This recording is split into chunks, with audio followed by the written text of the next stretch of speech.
Nous prenons Genèse au chapitre 8. Genèse au chapitre 8. Ce matin, plutôt ce soir, nous commençons la conclusion de notre message sur le mystère de l'arche de Noé.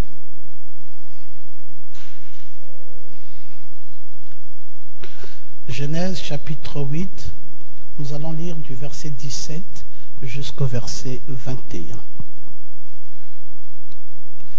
Fais sortir avec toi tous les animaux de toute chair qui sont avec toi, tant les oiseaux que le bétail, et tous les reptiles qui rampent sur la terre, qu'ils se répandent sur la terre, qu'ils soient féconds et multiplient sur la terre.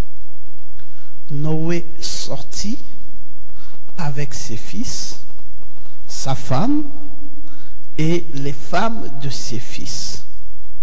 Tous les animaux, tous les reptiles, tous les oiseaux, tout ce qui se meut sur la terre, selon leur espèce, sortirent de l'arche.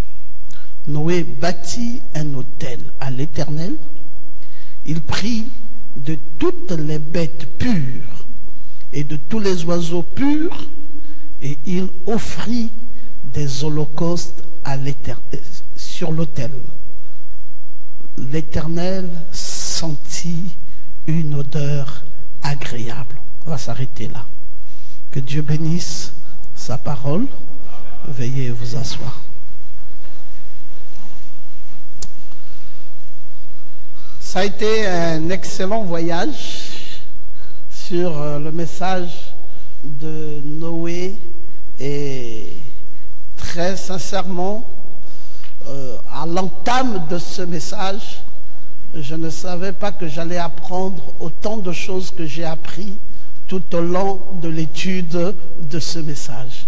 Parfois, quand vous abordez un sujet, même vous-même le prédicateur ou l'enseignant du sujet, bon, vous avez une idée superficielle du sujet, mais quand vous commencez maintenant à l'étudier, parce que là c'est une concentration sur un sujet, et vous commencez par découvrir énormément de choses que vous n'aviez pas su avant, et vous êtes vous aussi émerveillé de voir qu'il y avait autant de bonnes choses qu'on pouvait partager dans un pareil sujet.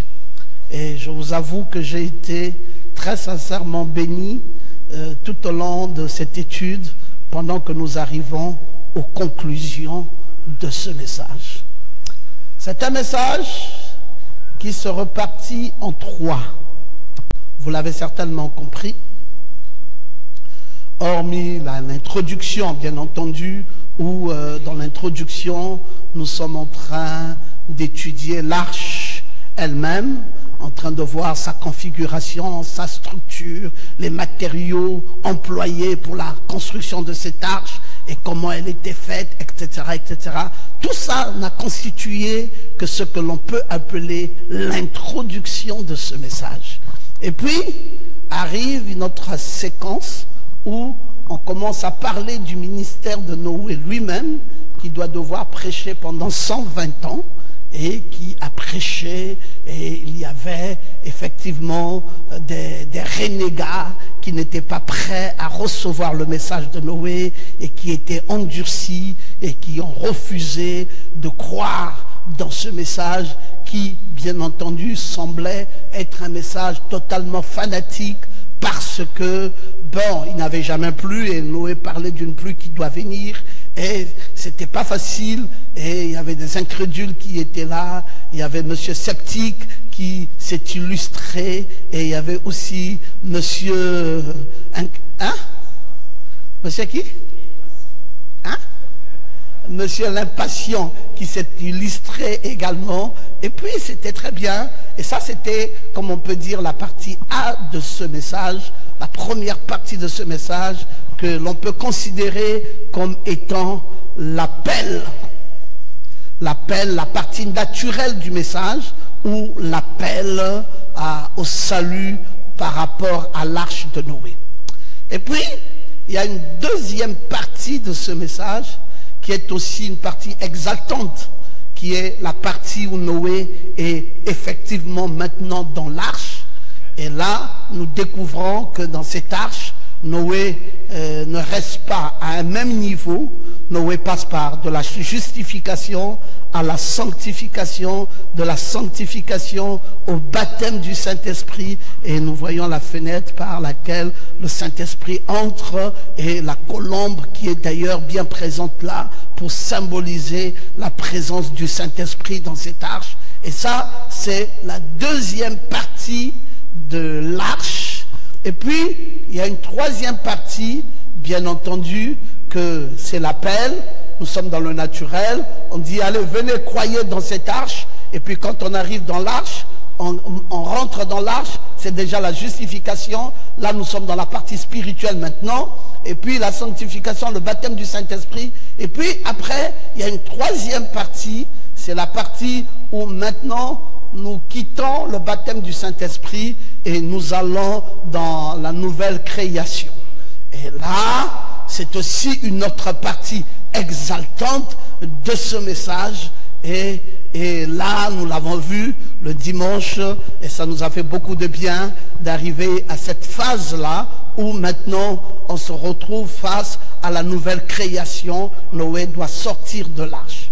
Bon, maintenant, nous sommes dans la conclusion, et les conclusions, comme toute conclusion, on va devoir reprendre quelques petites parties des premières choses dites, mais qui seront maintenant dites dans un langage totalement différent pour tirer la conclusion de ce message combien exaltant. Alors, ici, le texte pour prendre cette conclusion, j'ai voulu que ça soit Genèse 8, 17 à 21, parce que Noé sort maintenant de l'arche. Et quand Noé sort de l'arche, il sort avec ses fils, sa femme et les femmes de ses fils. Noé sort avec tous les animaux qui étaient dans cette arche, les reptiles, les oiseaux et tout ce qui se mouvait, qui se trouvant dans l'arche, et toutes les espèces sortent ensemble avec Noé. Et Noé, quand il sort, il est dans un nouveau monde maintenant. Noé va bâtir un autel. Voyez un peu ça, combien c'est toujours subtil. Noé commence, dès la sortie de l'arche, il bâtit un autel. Et vous savez que la préfiguration de bâtir un autel sous-entendrait commencer une nouvelle œuvre ou une nouvelle église. Et Noé, sortant de l'arche, à nouveau plante sa chair et commence une nouvelle chose. Et il prit toutes les bêtes. On dit que toutes les bêtes là étaient pures. Même les oiseaux, on les a appelés des oiseaux purs cette fois-ci. Et Noé dépose un sacrifice sur l'autel. Et puis, la remarque la plus pertinente, c'est l'attitude de l'Éternel qui, avant, était bien fâché parce qu'il avait regretté d'avoir créé l'homme. L'homme avait tellement péché, Dieu ne se sentait plus bien. Mais ici, nous voyons maintenant l'Éternel qui sent une odeur agréable. J'aime quand on peut dire Amen. L'Éternel sent désormais une odeur agréable. Nous lisons donc une citation de Frère Branham dans Questions et Réponses numéro 2. Frère Branham nous dit, hors l'Église, les croyants de nom, comme Lot, passeront par la tribulation. Voyez-vous, ils seront sauvés comme au travers du feu. Noé passa par la tribulation, étant transporté au-dessus de celle-ci. Puis, il en sortit avec Cam, qui pollua de nouveau la terre. Alors, dans cette citation, Frère Branham nous donne la précision que quand le péché est à nouveau revenu dans ce nouveau monde, le transporteur de ce péché était Cam. Il dit, et c'est ce personnage, Cam, qui, quand il a fallu voir la nudité de son père, c'est bien lui qui avait vu la nudité du père, alors que les autres avait pris du recul et avait couvert la nudité du père. Mais Cam, lui, il avait vu la nudité du père. Et vous savez que la descendance de Cam avait été maudite suite à ça. Il se trouve malheureusement, je le dis bien malheureusement, que l'Afrique aussi est descendant de ce Cam-là.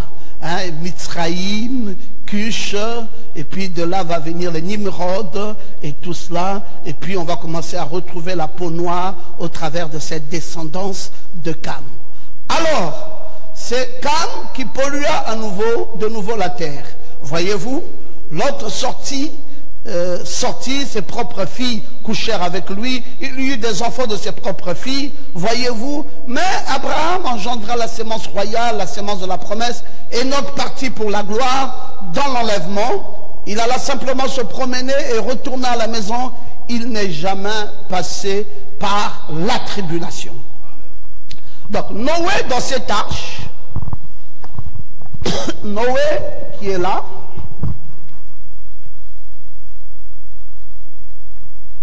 Noé qui est là et qui est en train de naviguer dans cette arche, sous le bas de cette arche ici, il y avait une tribulation.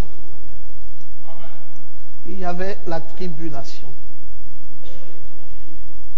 Et Noé, on nous dit qu'il est passé par la tribulation. Et avant cette période où Noé entre en scène, nous savons que nous avons Enoch ici, qui lui n'a pas besoin de passer par la tribulation, est allé dans l'enlèvement.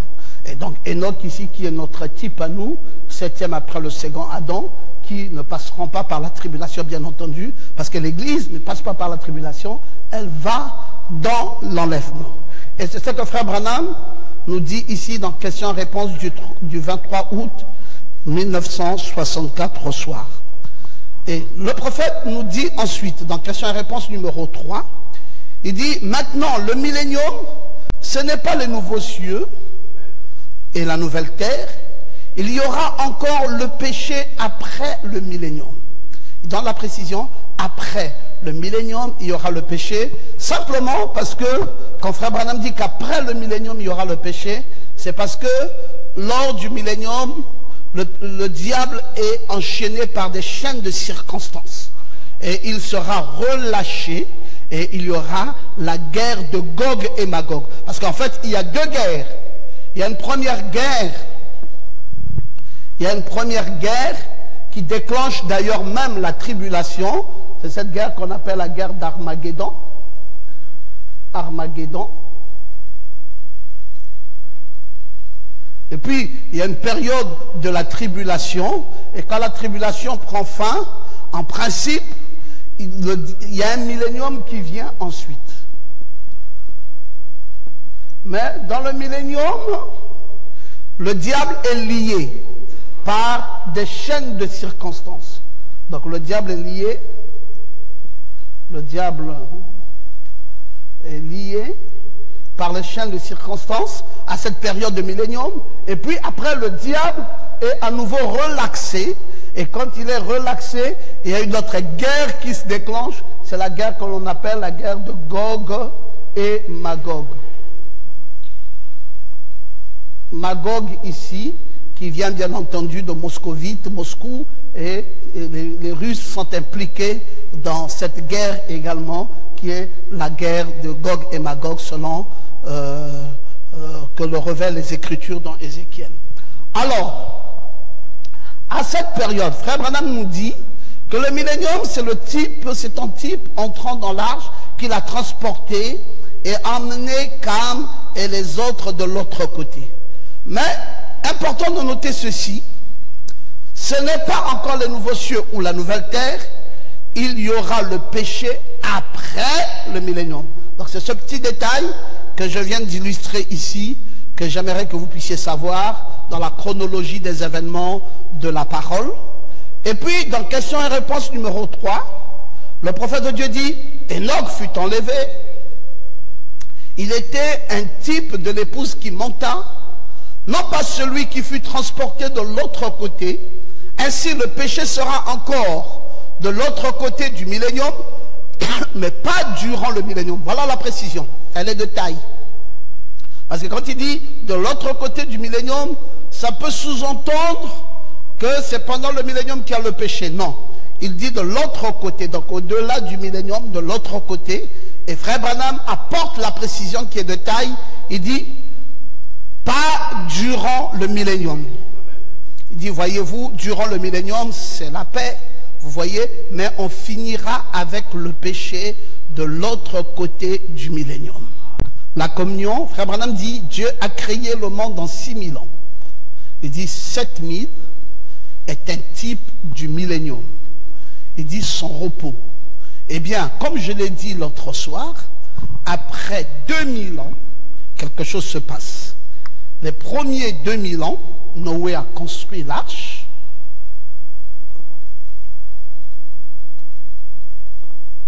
C'est bon.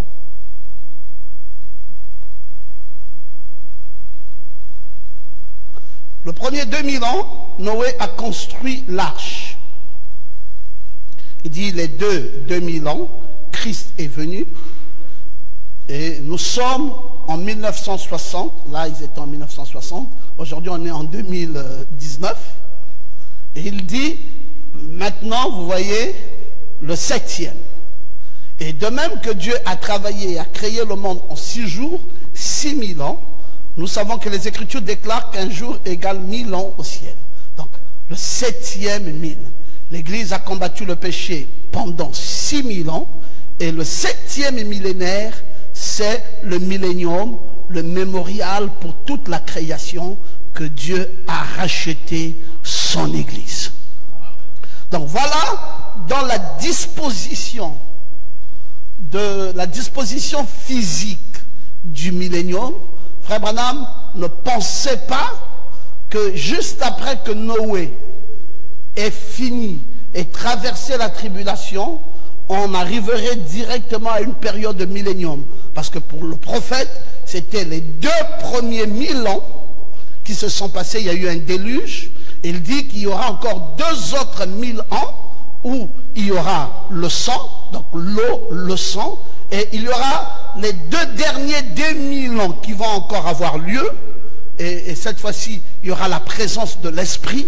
Et tout ceci étant fini, maintenant, on va rentrer dans un 7e millénaire, lequel 7e millénaire va nous conduire dans le millénium. Voilà l'approche que Frère Branham avait, lui, du millénium, et nous pensons que c'est l'approche que nous adoptons également, parce que c'est celle que nous a présentée Frère Branham. Cette précision était de taille pour qu'il n'y ait pas une confusion entre la période de tribulation et le millénium qui devrait advenir après. Que vous ne pensiez pas que dès qu'ils sont rentrés au mont Ararat, alors c'était déjà là le millénium. Non, c'était pas ça le millénium. C'était qu'il fallait encore balayer 2000 ans en plus pour que nous arrivions au 7e millénaire, comme vient de nous le dire Frère Branham. Bon, la conclusion de notre enseignement, c'est quoi? C'est qu'après la tribulation, par les eaux du déluge, ce qui va n'est pas systématiquement le millénium, mais alors c'est quoi qui vient après? Puisque nous arrivons à la montagne du mont Ararat, il est question que Noé sorte avec ceux qui avaient été passés par-dessus la tribulation, et sorte avec les animaux, et sorte avec tout. Alors, c'est quoi qu'on peut donner comme conclusion par rapport à cet enseignement? C'est que Dieu va travailler sur 3 exodes. Et les 3 exodes, il y a un tout premier exode qui est l'exode naturel. L'appel à accepter le salut. Noé se met là, il prêche, il prêche, il prêche, et il y a un groupe qui dit, nous acceptons ce que toi tu prêches. Ce sont ses enfants, et ils disent, nous allons rentrer dans l'arche. Avec les femmes qui étaient là, elles disent, nous allons rentrer dans l'arche, ce que tu dis prophète est absolument la vérité, nous entrons dans l'arche. Ils sont passés du monde pour accepter cet appel, pour faire le mouvement, pour aller entrer dans l'arche. C'était ça la première chose, le premier exode. C'était d'abord qu'il fallait accepter de façon naturelle à quitter le monde et accepter l'appel de Noé, lequel appel consistait à croire dans le fait qu'il y aura une arche et il faudrait y entrer. Le deuxième exode ici, c'est le spirituel. Dès lors qu'ils entrent, Frère Branham dit que le deuxième exode est qualifié comme étant un exode spirituel. Dès lors qu'ils entrent, alors il y a les trois étapes de la grâce qui s'inscrivent automatiquement. Il y a la justification, il y a la sanctification et il y a le baptême du Saint-Esprit. Très bien, nous avons vu cela, nous avons lu des citations là-dessus. Et puis, un troisième exode va s'inscrire et cette fois-ci, c'est l'adoption dans la nouvelle création. C'est qu'ils doivent maintenant quitter l'arche et ils doivent aller dans un nouveau monde. Alors voilà un peu, si vous voulez, les conclusions de cet enseignement que nous avons vu. Dieu se souvient donc de Noé. Il se souvient de tous les animaux qui étaient avec lui dans l'arche. Il les fait passer par un vent sur la terre. Les eaux s'apaisent. Les sources de l'abîme furent fermées. Maintenant, la pluie ne tomba plus du ciel, parce qu'il n'y a plus de pluie du tout. Les eaux se retirèrent de dessus la terre. Au bout de 150 jours, le 7e mois, le 17e jour, encore le 17e jour, vous voyez combien c'est si mystérieux. Quand ils sont rentrés dans l'arche, c'était le 17e jour, et quand ils doivent sortir de l'arche, c'est encore le 17e jour. Et le Logos aussi avait été dédicacé un 17e jour. Et donc vous voyez, le 7e mois, le 17e jour, l'arche s'arrêta sur les montagnes d'Arara, c'est en Turquie, sur les montagnes d'Arara, les eaux diminuèrent jusqu'au 10e mois, et le premier jour du mois apparurent les sommets des montagnes. L'événement est là maintenant, le déluge s'est retiré, les sources de l'abîme sont fermées, la pluie ne tombe plus, les eaux ne sont plus, et maintenant l'arche peut s'arrêter sur les montagnes d'Arara et on peut constater toute la chaîne de montagnes est là désormais. On peut voir clairement que nous sommes passés dans un nouveau monde. Voici le mont Arara et voici comment se présentait la chaîne des montagnes du mont Arara quand l'arche de Noé est allée se poser sur les montagnes du mont Arara, et c'est en Turquie, je vous l'ai dit, et le bateau va accoster sur cette chaîne de montagnes où vous pouvez voir ces montagnes en forme pyramidale, comme si l'on nous présentait ici la pierre de fête. Bon, cette arche est maintenant là, c'est formidable, mais il attendit encore 7 autres jours. Et lâcha la colombe qui n'était pas revenue. Et à l'an 601, le premier jour du mois, Noé vit que la surface avait séché. Et le 27e jour du 2e mois, la terre fut sèche. Alors Dieu parla à Noé disant, sors de l'arche. Toi, ta femme, tes fils, les femmes de tes fils, et fais sortir les animaux afin qu'ils se répandent et se multiplient.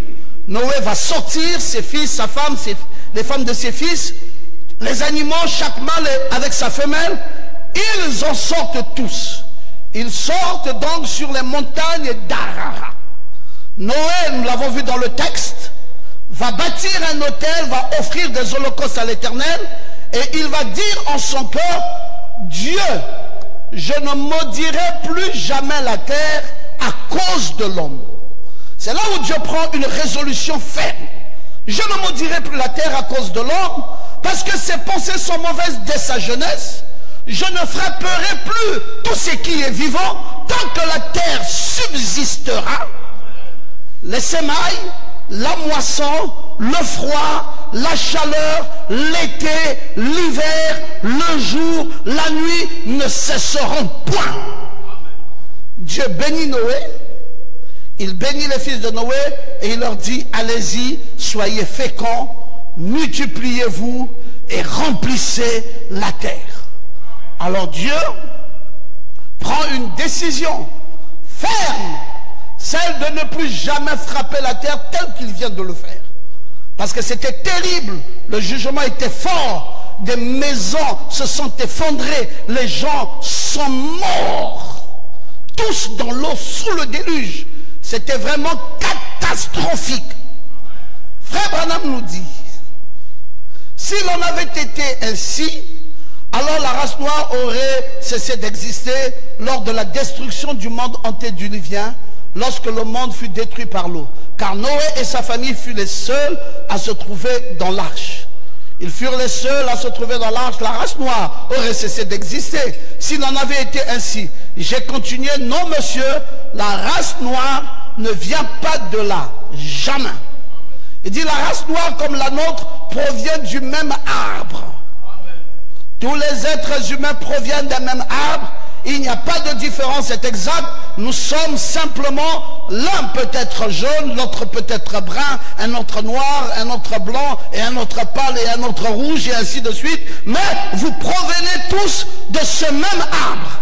C'est simplement cette partie physique où il y a une différence, mais nous sommes tous issus d'un même arbre qui était Adam. C'est vrai, de toutes les façons, ce sont des êtres humains créés ici par Dieu.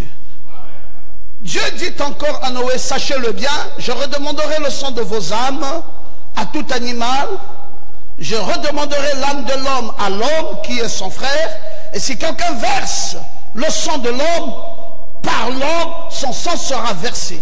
Car Dieu a fait l'homme à son image, j'établis mon alliance avec vous, avec votre postérité et avec tous les êtres vivants de la terre. Il n'y aura plus de déluge pour détruire la terre. J'ai placé mon arc. Il dit qu'il y a un signe qu'il va placer dans les cieux, dans la nuée, et il servira de signe d'alliance entre moi et la terre. Quand j'aurai rassemblé des nuages au-dessus de la terre, l'arc paraîtra dans la nuée, et je me souviendrai de mon alliance entre moi et vous. Les eaux ne deviendront plus un déluge pour détruire toute la terre. Jusqu'en date de ce jour, quand vous voyez qu'il y a la menace d'une grande pluie, et puis à un moment donné, vous voyez un arc-en-ciel se forme dans les nuages, c'est ce même signe de Noé. C'est ce même signe. Donc Dieu, montrant qu'il est vivant, montrant que ce qu'il avait fait depuis ces temps-là, il tient à la promesse jusqu'en date de nos jours. Quand vous voyez une pluie menaçante, après vous allez voir le ciel est noir, et quelque temps plus tard vous voyez un arc-en-ciel. Dieu donne son témoignage. Il avait dit, et il doit respecter ce qu'il avait dit. Il ne détruira plus la terre par les eaux du déluge. Et il se souviendrait toujours de son alliance. C'était un arc-en-ciel qui était un signe d'alliance perpétuelle. Et Dieu, en ce temps-ci, en Apocalypse chapitre 10, est encore venu avec le même arc-en-ciel. Un premier arc-en-ciel du temps de Noé pour former une moitié d'arc, et un autre arc-en-ciel en Apocalypse 10 pour former l'autre moitié d'arc. Et pour faire quoi à la fin? Pour nous montrer que l'association de ces deux alliances nous amène une alliance circulaire. Maintenant nous sommes rentrés dans l'éternité de Dieu. Parce que le 8 est une alliance circulaire. Quand vous déballez le 8, ça vous amène à avoir le 0. Et le 0 ici, c'est deux arcs-en-ciel associés. Et Dieu montre que nous entrons dans la nouvelle phase de l'éternité. Alors, il a fait la promesse, il va l'accomplir. Il l'a accompli en Apocalypse 10, en faisant descendre l'ange puissant au-dessus de sa tête un arc-en-ciel. Il a fait là-bas au temps de Noé, il a fait descendre un arc-en-ciel et il a achevé cet autre arc-en-ciel en Apocalypse 10. Il a associé les deux pour nous pointer du doigt sur l'éternité, pour nous montrer que nous sommes dans une alliance qui n'est plus perpétuelle, mais dans une alliance qui est éternelle. Alors l'arc sera dans la nuit, je regarderai pour me souvenir de cette alliance perpétuelle entre Dieu et tout être vivant sur la terre. Tel est le signe de l'alliance que moi, Dieu, j'établis entre moi et toute la chair sur, toute chair sur la terre. Et il y avait cet arc-en-ciel-là. Cet arc-en-ciel qui était le signe de l'alliance entre Dieu, le Dieu biblique et le temps de Noé. Cet arc-en-ciel s'est formé et Dieu l'avait confirmé. Et quand vous venez dans cette église, vous remarquez que nous avons aussi un autre arc-en-ciel ici. Il faut que vous, les anciens de cette église, vous puissiez savoir qu'est-ce que ça veut dire cet arc-en-ciel. Cet arc-en-ciel, dans les temps de Noé, après le déluge, était une alliance que Dieu avait traitée avec toute chair sur la terre, montrant qu'il ne frappera plus la terre par le biais des eaux. Et cet arc-en-ciel ici, c'est l'autre partie de l'arc-en-ciel perpétuel que Dieu a accompli en Apocalypse au chapitre 10, quand il a fait descendre l'ange puissant. Et quand on associe les deux arcs-en-ciel, nous recevons désormais ce que Frère Branham appelle l'arc-en-ciel circulaire. Et cet arc-en-ciel circulaire dans lequel il y a une éternité. On ne sait plus par où ça commence, on ne sait plus par où ça se termine, parce que les deux arcs s'associent ensemble. Bon, maintenant vous considérez que dans les temps de Noé, il y a eu 3 exodes. Le tout premier exode, c'est l'exode naturel. On va lire Frère Branham. En ce temps-là, considérez, au temps de Noé, considérez l'église naturelle. Ce terme naturel est très important. Qu'était-il? Des hommes de science, des constructeurs, des intelligents, des élus. Enoch et Noé étaient des bergers, des fermiers, humbles, sans instruction, non intelligents. Ils connaissaient leur Dieu. Quelque chose se remuait entre eux. Un appel. Nous allons aborder cela d'ici peu. C'était la toute première chose, cet appel. Mais Matthieu 5, 21 à 22, 27 à 28, 31 à 34, 38 à 39, 43 à 44, nous présente un état de choses dans un autre type d'esprit. Vous avez appris qu'il a été dit aux anciens, mais moi, je vous dis. Voilà un peu cette présentation des choses. Il a été dit aux anciens, mais moi, je vous dis. Alors, que se passe-t-il dans la vérité? Dans la vérité de ces 3 exodes, le langage ne reste pas toujours le même. Le langage qu'a tenu Noé lors de la sensibilisation à l'église naturelle pour l'appel du premier exode n'était pas le même langage que Noé a tenu pendant qu'il était dans l'arche, les préparant à franchir les 3 étapes de la grâce. N'est pas le même langage non plus quand Noé doit désormais sortir de l'arche devant cette nouvelle création avec un arc-en-ciel au-dessus de sa tête. Amen. Le langage qu'a utilisé Luther dans l'église, lors des fleuves dénominationnels, dans l'église naturelle, n'est pas le même langage que nous utilisons après cet arc-en-ciel. Après l'alliance arc-en-ciel, après Apocalypse 10, amen, il y a un nouveau message. Amen. Et l'interdiction est faite d'apporter dans cette nouvelle alliance arc-en-ciel notre credo dénominationnel dans ce nouveau message. Alors, Frère Branham dit que c'est une jonction du temps. Lisons le prophète dans la jonction du temps. Il dit c'était au changement du temps. C'était à la croisée des chemins. Le grand Dieu qui ne change pas, lequel est inchangeable, lequel a accompli ces choses au carrefour du temps dans le passé. Combien plus forte raison le fera-t-il maintenant où tout l'enfer s'est déployé et que le temps de la fin est ici? Il ne faillit pas. L'omnipotence accomplit le miracle. Certainement, il y a un carrefour. Il y a un changement de temps. Il y a un message ici. Avant d'entrer dans l'arche, il y a un message ici. Et il y a un autre message ici après la sortie de l'arche. Et chaque fois, c'est bloqué par un carrefour et il y a un changement qui se fait. Vous savez, Frère Branham vient avec deux types de ministères. Il vient avec le ministère de Malachie 4, mais en tant que Malachie 4, il est Élie. Et il fait quoi? Il fait la réforme.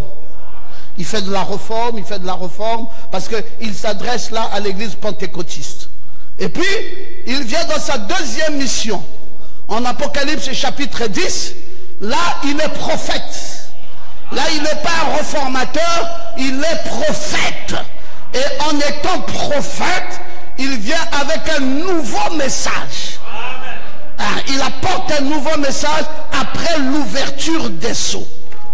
Si vous êtes dans le message et que vous ne savez pas comprendre Dieu dans la jonction des temps, vous ne comprendrez jamais non plus ce message.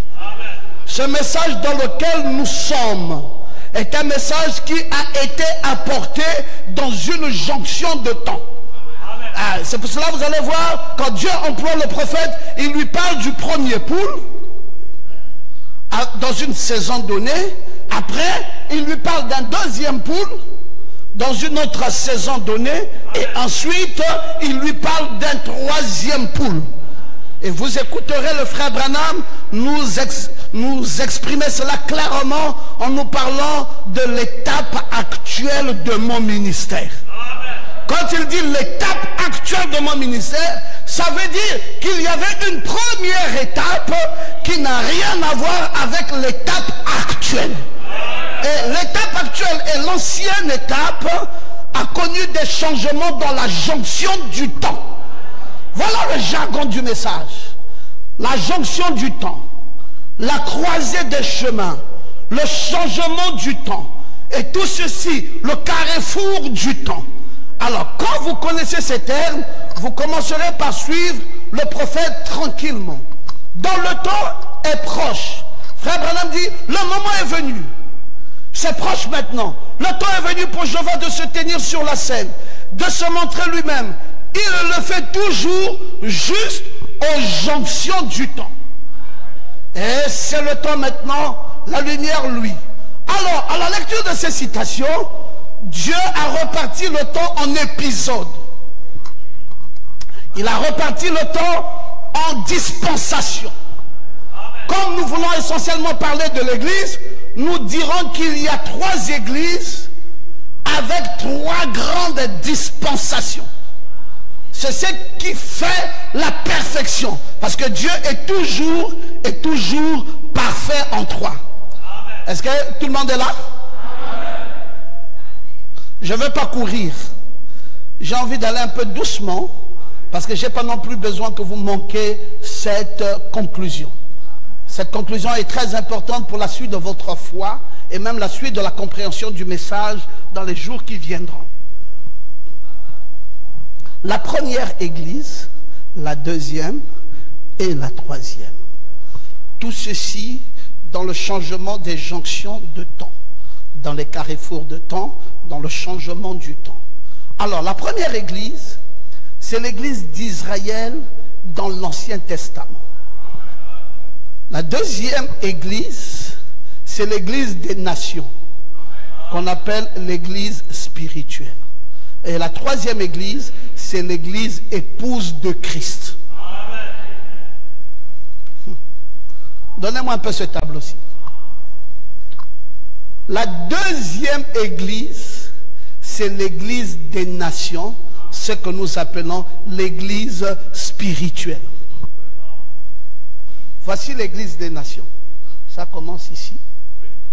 Boum, boum, boum, boum, boum, boum, boum. Ça s'arrête ici. C'est ce que nous appelons l'église des nations. C'est cette église des nations que nous disons qui a été liée par des fleuves dénominationnels. Parce que là, il y a des réformateurs. Jusqu'à ce que Élie vienne, s'adressant aux pentecôtistes. Maintenant, la troisième église, la toute première, c'est l'église d'Israël. Maintenant, la troisième église, c'est cette église ici. C'est cette église qu'on appelle l'église épouse. Donc, tout ce que vous connaissez, dénomination, tout ce que vous connaissez, ça s'est terminé ici. Tout ce que vous et moi sommes aujourd'hui, c'est ici. Amen. dans cette troisième église. Dans cette église, il y a un changement de dispensation complet. Il y a le changement d'atmosphère. Il y a le changement de compréhension de la parole. Il y a le changement de langage. Donc, il y a des termes ici et il y a des terminologies ici qui n'existent pas ici. Ici, vous avez des terminologies comme troisième poule. C'est un langage. Un pentecôtiste ne comprendra pas ça. Vous avez des termes comme septième sceau. C'est un langage. Ils ne comprendront jamais ce langage. Vous avez des langages ici comme sept tonnerres. C'est un langage. Ils ne comprendront jamais ce langage. Alors donc, ici, nous avons un nouveau jargon. Nous avons un nouveau langage. Alors, quand nous, pasteurs du message, devrions prêcher le message, nous prêchons le message avec notre jargon. Nous prêchons notre message avec nos terminologies. Ce qui fait qu'un pentecôtiste, quand il écoute, il est complètement perdu. Pourquoi serait-il perdu? Mais il est perdu parce qu'il est dans la deuxième église. Il n'est pas dans l'église épouse. Et qu'est-ce qui fait que vous vous réjouissez? Mais c'est parce que vous vous identifiez à ce message. Vous reconnaissez le langage. Vous reconnaissez le jargon. Vous reconnaissez ce qui est dit. Vous êtes emmenés là-bas. Quand on vous parle du granit blanc, vous comprenez. Quand on vous parle de la vision de la tente, vous comprenez. Quand on vous parle de Léon Mercier qui était à la montagne, vous comprenez. Quand on vous parle, donc vous comprenez ce langage. On vous parle du rocher blanc, vous connaissez. On vous parle du white eagle, vous connaissez le white eagle, c'est quoi? L'aigle blanc. Vous connaissez le rocher blanc, vous connaissez le granit blanc, vous connaissez le troisième poule. Vous avez un autre message. Alors, la difficulté est où? C'est que tout le monde était dans le bateau, tout le monde a traversé dans le bateau, tout le monde a bénéficié de la grâce de la deuxième église, mais tout le monde n'est pas entré dans cette troisième église. Et je vais vous parler de ça. La dernière église, l'église épouse, celle qui est sortie d'une église spirituelle pour une promesse parfaite et éternelle. Celle qui a vu l'arc-en-ciel, le deuxième arc-en-ciel qui s'est associé au premier arc-en-ciel, dont l'arc-en-ciel était un signe perpétuel. Maintenant, elle connaît l'arc-en-ciel circulaire, lequel arc-en-ciel devient une alliance éternelle. L'épouse est là. Alors, elle connaît cette promesse parfaite, éternelle. Ces trois dispensations sont trois exodes de l'histoire de l'Église. Non, laissons Frère Branham nous le dire lui-même. Lisons Frère Branham. C'est pour ça que je voulais qu'il y ait cette caméra. Parce que je sais que je suis dans les eaux dangereuses. Aaron, et quand je suis dans les eaux dangereuses, je sais que le monde entier me suit. Alors si je ne fais pas lire les citations, ils vont comprendre que je suis en train de parler autre chose. Lisons Frère Branham, dans votre vie est-elle digne de l'évangile? Il dit, dans le premier exode, papa, tu peux laisser ça en bas. Dans le premier exode, le Saint-Esprit est venu sous la forme de la colonne de feu. C'est ainsi que Dieu se manifesta dans le premier exode. Sous quelle forme? Pour faire sortir Israël d'Égypte. C'est la première église. Le deuxième exode s'accomplit lorsque Christ fit sortir l'église du judaïsme. Alors dites encore Amen. Nous sommes dans la deuxième église. Le troisième exode vient lorsque la colonne de feu fait sortir l'épouse de l'église.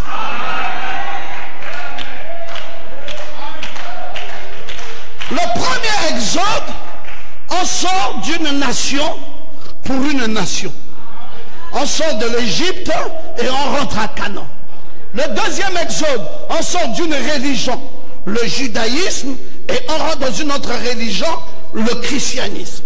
Mais le troisième exode, on sort d'une église pour une église. Oh, dites un peu amen.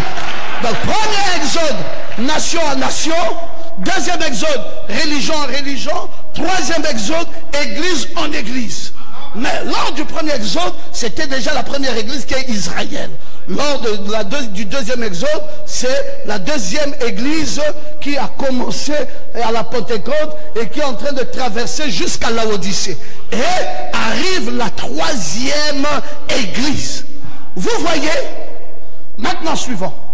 Il faut d'abord sortir du naturel. Ensuite, sortir du spirituel.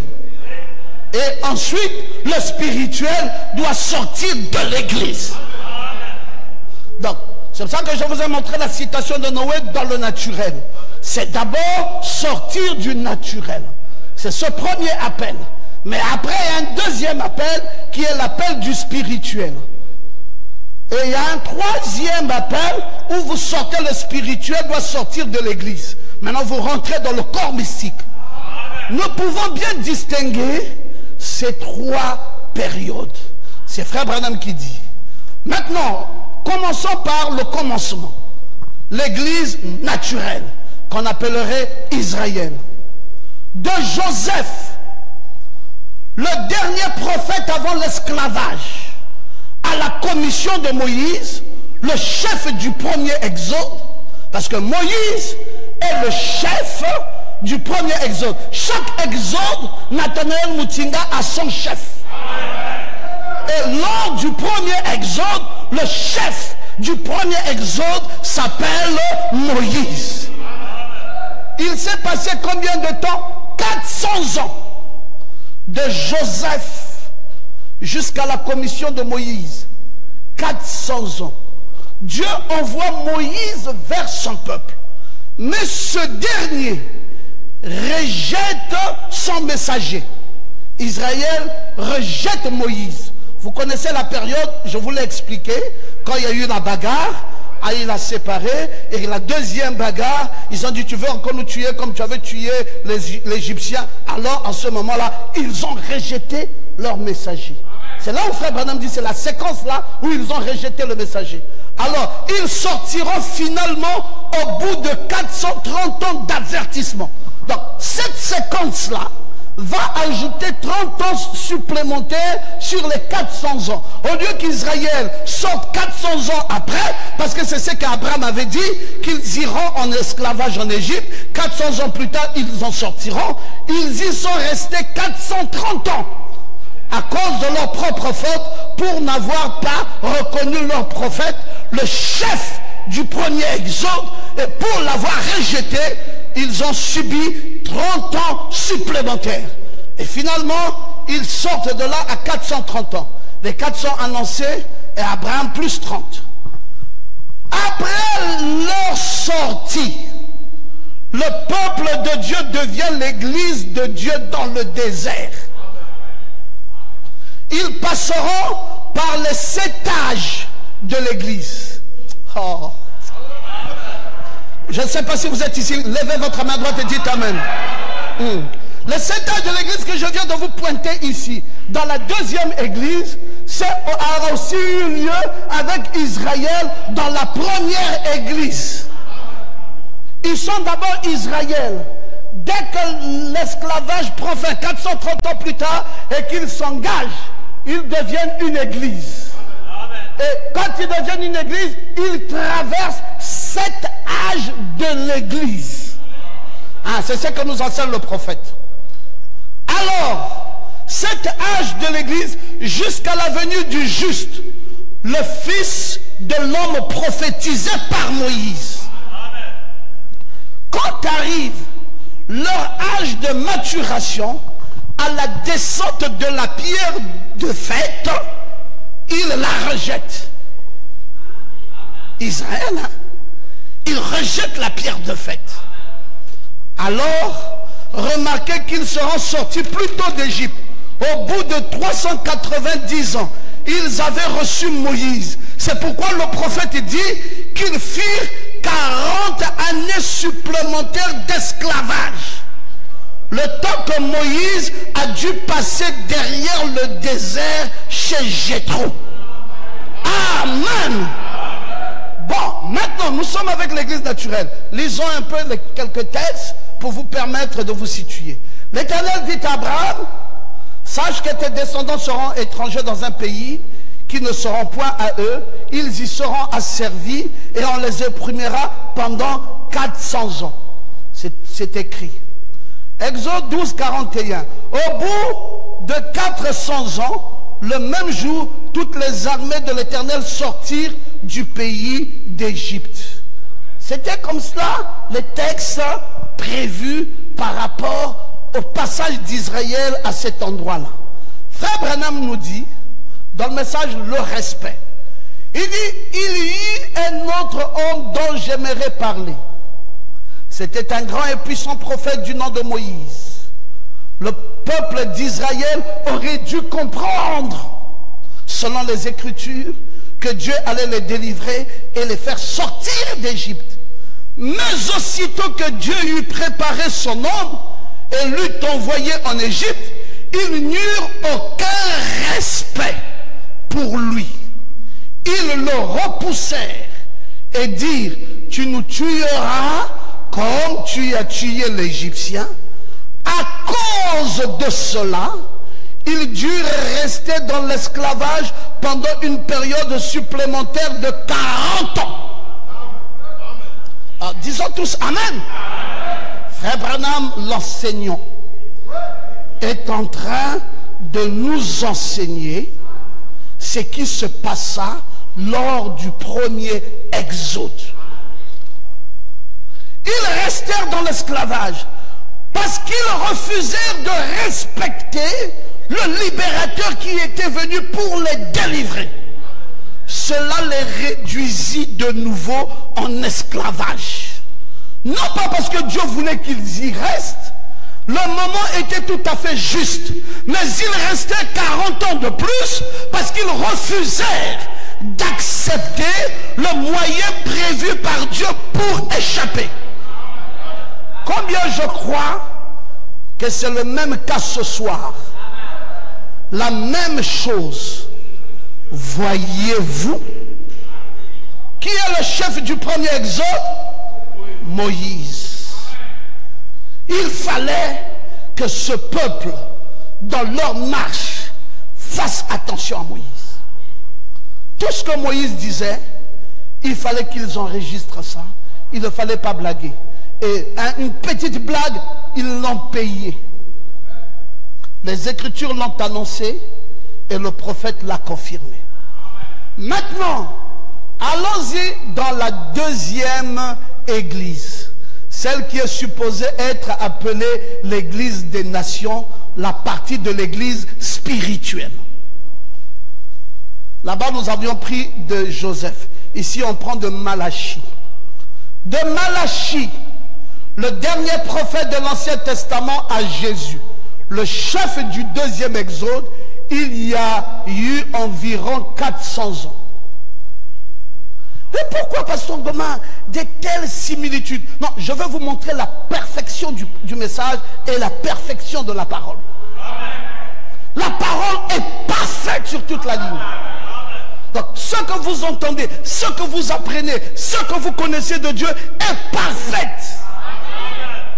Le chef du deuxième exode, il y a eu 400 ans, comme au premier exode.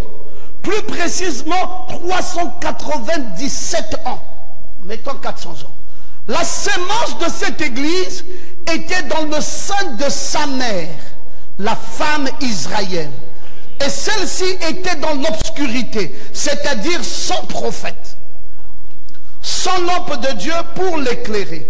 Quand Dieu leur envoie le prophète promis, ce son propre fils, Jésus, pour les délivrer, ces Juifs le traitent de bâtard. Ils le traitent d'enfant illégitime. Et ils lui donnent d'autres noms. Alors, le fait de n'avoir pas reconnu le jour de leur visitation prolongera leurs ténèbres de 30 ans.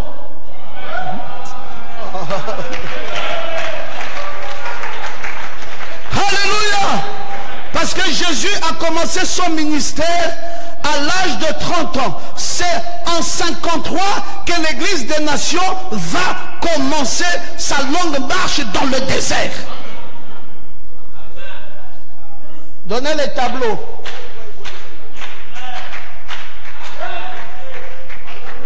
Donnez le deuxième tableau.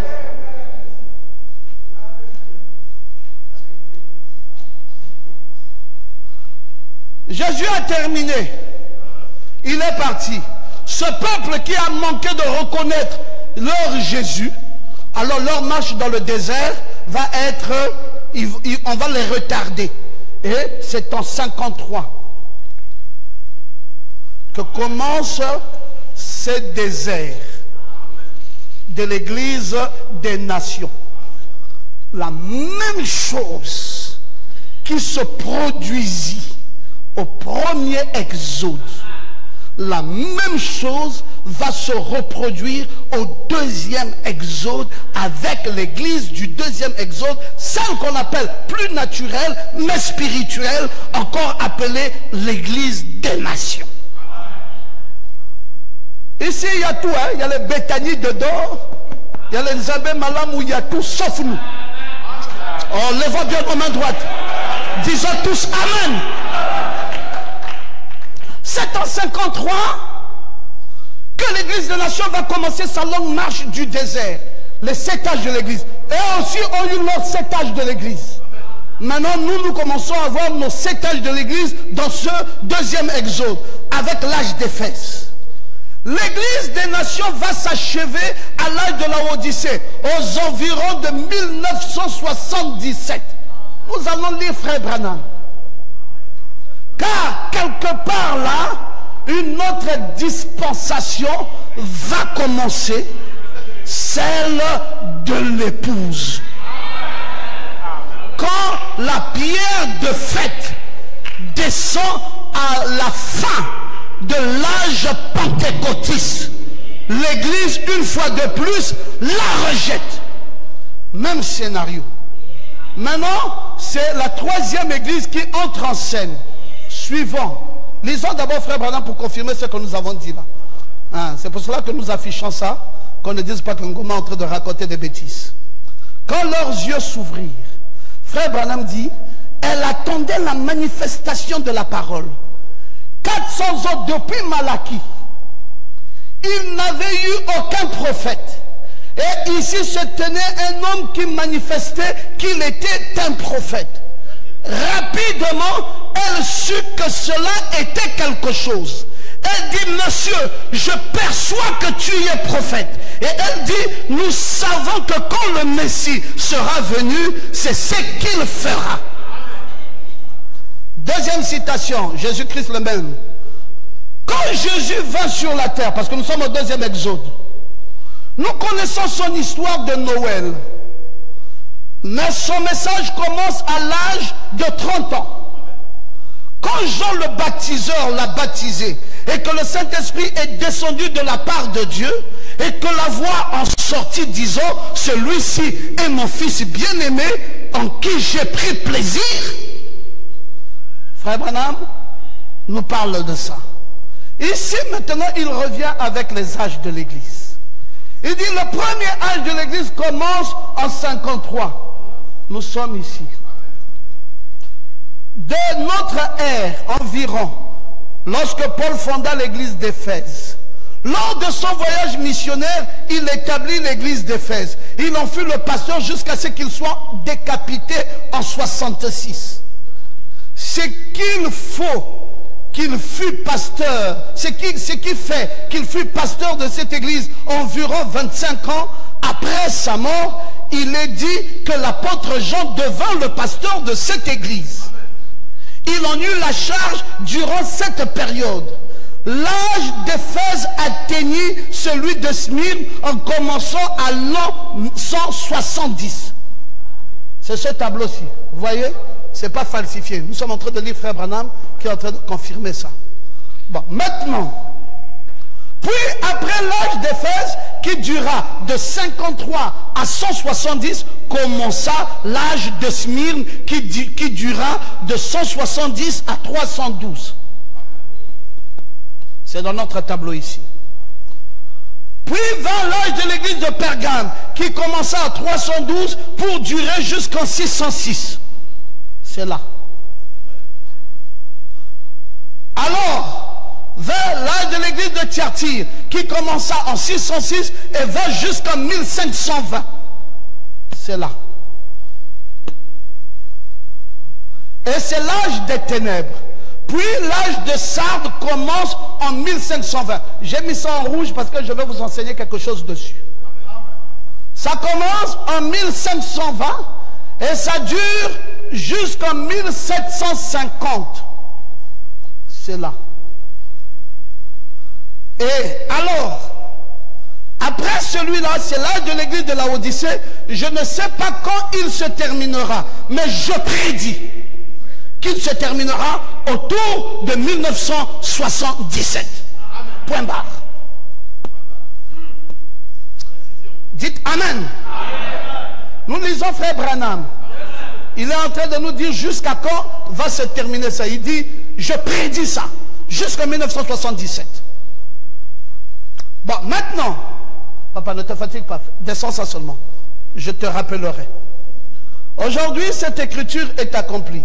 Jésus a dit, un prophète ne manque pas d'honneur, excepté dans son propre pays. Et naturellement, il s'agit de l'endroit où vous avez été élevé, où les gens vous connaissent.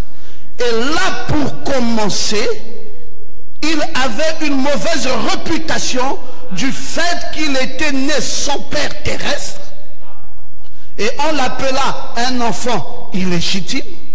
Je vous ai dit, comme on avait rejeté le libérateur du premier exode, voici les causes pour lesquelles on rejette le libérateur du deuxième exode. Frère Branham a tout dit dans le message.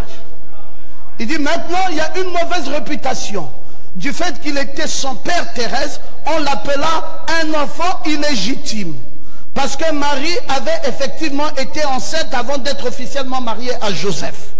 Le prophète dit, mais ce n'est pas ainsi. Nous savons que ce n'est pas ainsi. J'accuse cette génération. Ils le crucifièrent là. Ils rejetèrent la parole de Dieu manifeste, acceptant leur credo au lieu de la parole. N'est-ce pas ce qu'ils font aujourd'hui? Quand il parle du premier exode, il dit c'est ce qu'on fait aujourd'hui. Quand il parle du deuxième exode, il dit c'est ce que l'on fait encore aujourd'hui. Maintenant, suivons. Bien sûr, c'est exactement ce qu'ils font aujourd'hui. Il était la parole, ils rejetèrent la parole. Il y a ici quelque chose que je voudrais que vous compreniez bien. Quelque chose que vous ne manquez pas. Il était la parole. Lorsqu'ils le rejetèrent, c'est la parole qu'ils rejetèrent. Et après l'avoir rejeté, ils l'ont finalement crucifié. Et c'est ce qu'ils ont fait aujourd'hui. Ils ont rejeté la parole de Dieu, accepté leur credo et crucifié publiquement devant leurs assemblées l'œuvre du Saint-Esprit. Et Frère Branham dit, ils sont coupables. Je les accuse au nom de Jésus-Christ. Maintenant, vous avez déjà compris les deux similitudes de ces deux exodes. Mais est-ce que l'église est finie là? Non. Tout le monde, ramène-nous le tableau, veut nous amener à croire que le message que nous avons nous reçu, c'est cette église ici. Mes frères, ça sera la chose la plus idiote de croire que notre message à nous, c'est cette affaire ici. Nous venons de lire Frère Branham qui dit même quand est-ce. Il dit je prédis quand est-ce que ça prendra fin. L'église pentecôtiste. Parce qu'il viendra un troisième exode. C'est un exode d'achoppement. Tout ce qui se dit dans ce troisième exode achoppe tous les chrétiens ou les croyants des églises modernes. Ils ne nous suivent plus. Ils sont pressurisés, Mike. La dose de la révélation dans cette troisième église est trop forte. Ils ne peuvent plus. Ils ne se retrouvent nulle part. Ce n'est plus une histoire. C'est plus ça. Ce n'est plus oh Yahweh, oh Yahweh. Ce n'est plus ça. Même la chanson change. La vie du chrétien change. La façon de prêcher change. L'approche de Dieu change. Les vêtements des femmes changent. Le comportement des croyants change. Vous sentez l'Éternel sent une odeur agréable. L'Éternel sent une odeur agréable. Rentrons dans notre affaire maintenant. Pour l'église épouse. Oh, quelle belle... Non, je vous laisse jusqu'à 21h30. Alléluia! Alléluia! C'est exceptionnel. Prenez le temps que j'ai toussé là. Parce que là, je toussais d'abord. Mettons là-bas. De Luther. Vous voyez comment l'histoire là commence. Là-bas, c'était de Joseph. Frère Branham a confirmé. Après, il a pris de Malachie. Au deuxième exode, il a confirmé. Maintenant, ici, il prend de Luther. Et j'avais tiré en rouge 1750. Est-ce que vous vous souvenez? Je vais revenir. De Luther, l'âge de l'église de Sardes, à la confirmation de William Branham, le chef du troisième exode. Oh. Alléluia! Frère, c'est là où je vous ai dit que quand nous rentrons ici, ça devient un terrain dangereux. Les pentecôtistes ne comprennent plus rien. Parce qu'ils sont restés avec le chef du deuxième exode. Maintenant, la confirmation de William Branham, chef du troisième exode, loyaux, de 1520 à 1933. Il s'est passé environ 400 ans. Plus précisément, 413 ans. Le prophète a été envoyé à l'âge pentecôtiste, mais ils ne l'ont pas reçu. Ils durent eux aussi attendre encore 30 ans. Alléluia! 30 ans. C'est-à-dire de 1933 à 1963. Temps pendant lesquels les pentecôtistes furent jugés par le message et condamnés.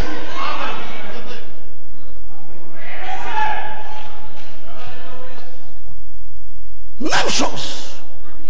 Maintenant, nous sommes dans ces 30 ans. En 1963, commence un autre âge. Dites encore amen bien. Une autre dispensation qui va courir cette période de temps pour l'épouse de Christ du dernier jour. Ce sont là les 7 jubilés de l'épouse. Oh! Dites encore amen. Après cela, elle atteint la maturité. Elle se sépare complètement, physiquement et spirituellement de l'église spirituelle. Vous savez, le troisième, je vous ai lu. Je vous ai lu là, dans votre vie est-elle digne de l'évangile, que l'autre test naturel, spirituel, est sortir le spirituel de l'église. Amen. Parce que nous rentrons dans l'épouse. Maintenant, elle atteint la maturité. Elle se sépare complètement, physiquement et spirituellement, de l'église spirituelle. Et c'est le départ pour la gloire. Lisons frère Branham pour confirmer ce que je dis. Jéhovah Jireh. Observez le message. Ne marchez pas avec les tiers de là dehors. Où est-il allé avec eux? Il a été envoyé aux pentecôtistes, l'élu qui est tiré dehors. Ce prophète a été envoyé pour les pentecôtistes. Mais on va voir s'ils vont le recevoir. Question-réponse numéro 3. Nous sommes au paragraphe 39. Maintenant, une grande partie de mon assemblée est constituée des pentecôtistes. Nous sommes au Branham Tabernacle. Et cela parce que la Pentecôte est le tout récent message que nous avons dans les rangs dénominationnels. Et quant à moi, certainement je m'accorde avec eux plus qu'avec n'importe quelle autre église dénominationnelle. Je penche vers le pentecôtisme parce que c'est le dernier message. Tous mes convertis que j'amène à Christ, j'essaye de les diriger vers une église pentecôtiste. Mais je les ai condamnés. Qui les condamne maintenant ici? C'est frère Branham. Je les ai condamnés par tous les moyens que je sache. Parce qu'ils sont dans l'erreur en ce qui concerne les Écritures. Et en étant une dénomination et en ne voulant pas marcher dans la lumière lorsque celle-ci leur était présentée. Dans cette troisième église, la même église encore fait l'erreur. L'erreur qu'avaient faite les gens de Jésus. L'erreur qu'avaient faite les gens de Moïse, c'est encore la même erreur que les églises pentecôtistes ont faite à l'endroit cette fois-ci du chef du troisième exode qui est frère Branham. Et frère Branham dit, là-bas Moïse les a condamnés, l'autre là-bas Jésus, et cette fois-ci c'est Branham qui les condamne. Et il dit, ils sont dans l'erreur. Parce que, étant une dénomination, ne voulant pas marcher dans la lumière lorsque celle-ci leur avait été présentée. Continuons à lire frère Branham. Il y a ici un homme qui peut allumer la lumière. Nous vivons maintenant dans un autre âge. Pourquoi ne l'accepte-t-il pas? Question. Pourquoi ne le voit-il pas que le grain est mûr? Il est la parole promise pour ce jour. Pourquoi ne le voit-il pas? Parce qu'ils vivent dans le reflet. Regardez là où lui commence. Luther, 1520, parce qu'il va compter les 400 années. Wesley, les baptistes et les pentecôtistes. Il a fini de compter les 400 ans. Ils vivent dans le reflet d'une autre lumière. C'est pourquoi ils ne peuvent recevoir la lumière de la parole intégrale. Frère, amène encore la pierre de fête. Amène la pierre de fête. Je vous assure, hein, que quand vous arrivez ici, frère, vous dites à quelqu'un, il est déjà venu. Mais frère, on peut te taper. C'est-à-dire, frère Branham explique pourquoi ils vivent dans le reflet de ces jours-ci. Ils ne comprennent pas que l'âge de la Odyssée est fini et que nous sommes rentrés dans un autre âge. Nous sommes dans un autre âge. Nous sommes dans l'âge de la pierre de fête. Nous avons fini le désert et le fleuve dénominationnel. Nous sommes rentrés maintenant ici, dans l'âge de la parole intégrale. Lisons frère Branham. Ils vivent dans le reflet d'une autre lumière.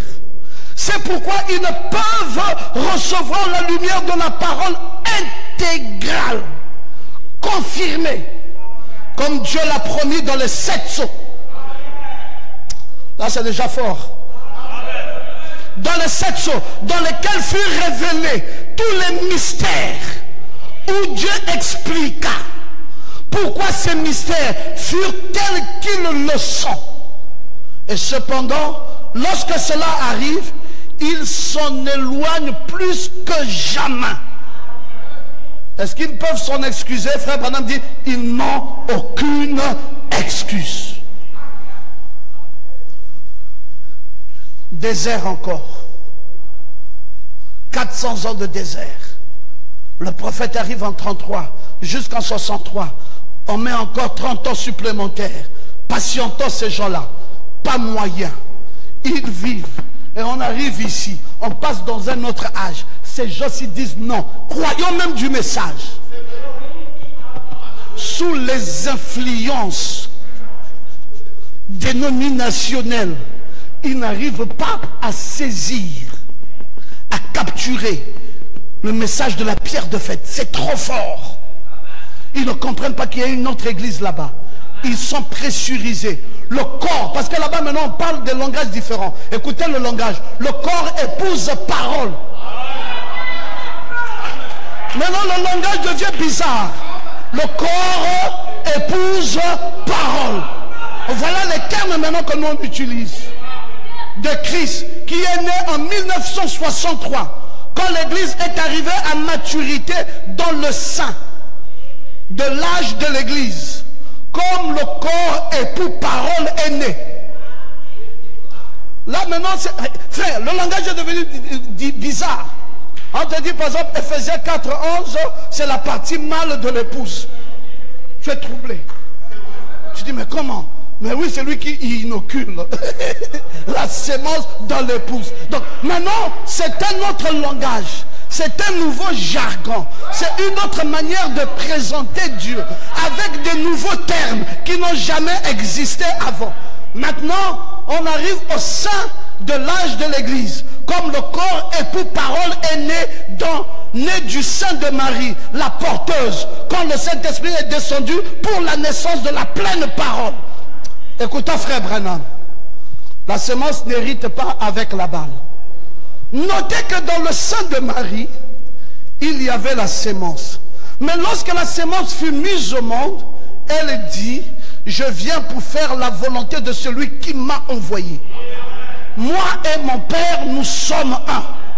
Si je ne fais pas les œuvres, ne croyez pas en moi. Voilà la sémence. Lequel d'entre vous peut m'accuser d'incrédulité? Ce que la Bible avait promis que je ferais, je l'ai fait. Dieu l'a confirmé à travers moi, dit-il. Qui peut dire maintenant la sémence? Mais la sémence en Marie, la balle, était prête d'être cela, mais elle ne l'était pas. C'est toujours en son sein. Remarquez, dans l'âge pentecôtiste, on a déjà changé. Au travers de l'âge luthérien, toujours Luther, 1520. Au travers de l'âge wesleyen, il y a eu la même chose à travers cet âge pentecôtiste. Notez maintenant, mais à l'ouverture du 7e sceau, nous sommes en Apocalypse 10, la parole entière doit naître. Bon, frère, quand vous voyez Jésus naître là-bas, on nous dit que Jésus là, c'était pour le deuxième exode. Mais dans ce 3e exode, il y a un nouveau Jésus.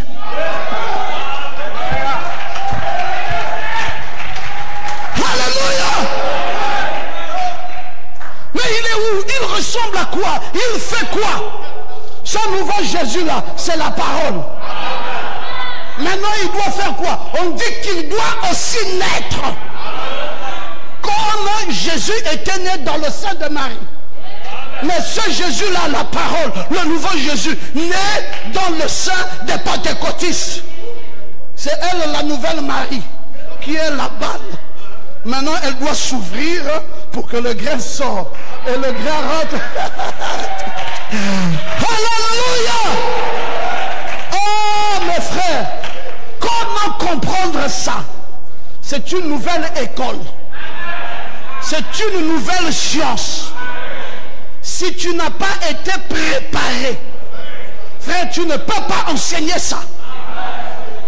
Parce que là, c'est toute une nouvelle école. c'est une nouvelle science. C'est la nouvelle église. Ça devient compliqué. Maintenant, lisons. La parole vient de naître. Apocalypse 10. Et être à nouveau manifesté et confirmé par l'Esprit de Dieu. De toute sa force. Comme elle le fut quand elle était ici sur terre. Manifestée de la même manière. Faisant les mêmes choses qu'elle fit lorsqu'elle était ici sur terre. Hébreux 13, 8 dit que Jésus-Christ est le même hier, aujourd'hui et pour toujours. Luc 17, 30. Dans les derniers jours, ce qui arriva du temps de Sodome arrivera de même au jour où le Fils de l'homme sera révélé de nouveau.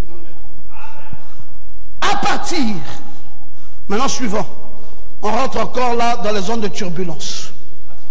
À partir de la naissance, de sa naissance, l'épouse de Christ aussi va connaître cette période de temps que nous appellerons cette jubilée. Et puis vous allez voir maintenant la prolongation de ces deux autres jubilés. Et pourquoi la prolongation? Je vais vous le dire. Nous sommes maintenant en 1956. Effacez le tableau. Nous sommes en 1956. Qu'est-ce qui va se passer? En 1956, l'Amérique rejette Frère Branham. Comme Jésus, son propre peuple l'a rejeté, il est devenu enfant illégitime. Comme Moïse, son propre peuple l'a rejeté, il veut tuer encore l'Égyptien, il veut tuer l'Hébreu comme il avait tué avec l'Égyptien. Maintenant, nous arrivons aussi maintenant au troisième chef, le chef du troisième exode. Lui aussi, son propre peuple le rejette. Or, nous sommes ici, dans cette croix, où ici c'est l'Est, là c'est le Nord, ici c'est l'Ouest, et ici c'est le Sud. L'éclair, le soleil se lève à l'Est et se couche à l'Ouest. Le soleil s'est levé à l'Est et est allé ici et est allé au Nord. Au Nord, c'est l'Occident. C'est là où nous avons eu des gens comme Irénée, Martin, Colomban, Luther, Wesley. Et puis après, nous sommes descendus ici, à l'Ouest. Nous avons eu William Branham. Et nous sommes ici maintenant en 1956. Suivant. Frère Branham dit, notre prophète dit que le réveil est terminé pour l'Amérique, symbole de l'Occident, l'Ouest. Et maintenant, il va se diriger vers le Sud. Condamnation par représentation. Ma voix va tout autour de plusieurs nations. Mais c'est un hybride. Cette Amérique est condamnée. Ainsi dit le Seigneur. Elle est à son déclin maintenant même. Elle ne se relèvera plus jamais. Elle est finie. Elle est finie. Depuis 1956, lorsqu'elle condamna et rejeta Dieu à l'heure du grand réveil. Donc le rejet s'est fait 3 fois. Avec Israël, avec les temps de Jésus et maintenant dans les temps de Branham, et dans la même cadence avec les mêmes peuples et de façon pareille. Là-bas, ce peuple de Moïse le rejette, ici le peuple de Jésus le rejette, et là maintenant le peuple de Branham le rejette. Et ils sont condamnés de la même manière. Et là maintenant, ils sont condamnés. Nous sommes en 1956. Entre 1956 et 1963, il va se passer 7 ans. Et ça, c'est le premier 7 ans. 63 va terminer le premier jubilé. Partant de 56 à 63, durant les 7 ans, la venue de l'ange puissant, le Fils de l'homme, la naissance du corps épouse parole de Christ. Maintenant, la naissance du corps épouse parole de Christ vient. Ils ont rejeté. Maintenant, Dieu va où? Quand l'Ouest rejette le message, vous pensez que le message va où? Et vous pensez que le Sud, c'est quoi? c'est l'Afrique. Frère, nous n'avons pas nos immeubles, mais nous avons reçu la parole. Et partout là, ils le savent. Ils savent la dose. Frère, quand on prêche le message, la façon dont nous partageons le message et les excitations que ça fait dans nos cœurs, ils savent eux-mêmes que ces gens-là ont quelque chose. Bon, maintenant, 7 ans, nous avons reçu la visite de l'ange puissant, nous avons reçu le Fils de l'homme, nous avons reçu la naissance de la parole, la naissance du corps épouse parole de Christ accompli. Maintenant, nous continuons le schéma. De 1963, 7 ans plus tard, nous sommes en 1970. Frère Branham va effectuer, entre cette période, efface ici. Entre cette période, Frère Branham effectue maintenant son dernier voyage missionnaire outre-mer, après l'ouverture des sceaux. En mai 1965, celui-ci le conduit seulement en Afrique. Ils l'ont rejeté. Mais est-ce que Frère Branham est venu aussitôt en Afrique? Frère Branham est resté attendre encore 7 années supplémentaires. L'Amérique est fermée. Frère Branham dit, moi, je suis dans le désert d'Arizona. J'attends l'ange puissant. Je ne vais pas en Afrique si l'ange puissant n'est pas d'abord descendu. Je ne vais pas en Afrique sans l'ange puissant. Frère Branham attend la descente de l'ange puissant. En 63, quand l'ange puissant est descendu, un jubilé est passé. Maintenant, Frère Branham se décide de venir en Afrique. Alléluia! Chez la reine du Sud, vers qui Dieu l'a envoyé, les pays d'Afrique noire commencent à recevoir le message de l'heure. Par exemple, l'Afrique centrale reçoit le message dans les années, autour des années 1970. Le Congo démocratique reçoit le message autour de ces années-là. Le Cameroun reçoit le message autour des années-là. Maintenant, l'Afrique est en ébullition avec le message. Alors que jusque-là, 56 ils ont rejeté, jusqu'à 1963, Frère Branham est en train d'attendre dans l'attente. Il doit recevoir quelque chose. Il ajoute encore même 2 ans supplémentaires, 65. Il dit, maintenant, je vais en Afrique. Il prend le livre des sceaux et il vient avec ça en Afrique. Oh, dites Amen. Il reçoit Ritif qui le conduit dans la voiture. Oh, j'aime ça, mes frères. J'aime ça. Et maintenant, après ça, l'Afrique centrale reçoit le message. Lisons Frère Branham lui-même, honteux de lui. Il dit, c'est quelque chose dans mon cœur qui m'attire en Afrique. Dites encore Amen. Il y a quelque chose que j'aime dans ces gens. J'aimerais simplement aller pour ces gens des couleurs. Beaucoup de dirigeants pensent que je ne devrais pas aller, mais je veux aller pour mes amis de couleur. Suivant, c'est là, lisez la suite. C'est là que le Seigneur m'a appelé. Et il dit, j'ai l'impression qu'il serait susceptible de recevoir cette parole. Il le serait. Il y a quelque chose là-dedans. C'est quelle parole? Nous ne sommes plus dans les 7 âges de l'église. Nous sommes dans les 7 sceaux. Nous sommes rentrés dans un nouvel âge. Nous sommes dans l'âge de l'épouse. Nous sommes dans l'âge de l'enlèvement. Nous sommes dans l'âge oméga. Nous ne sommes plus dans l'âge alpha, mais nous sommes rentrés dans l'âge oméga, dans l'âge de l'épouse, dans l'âge de l'éternité, même dans l'âge de l'enlèvement. Alors, là-bas, il y a un nouveau message.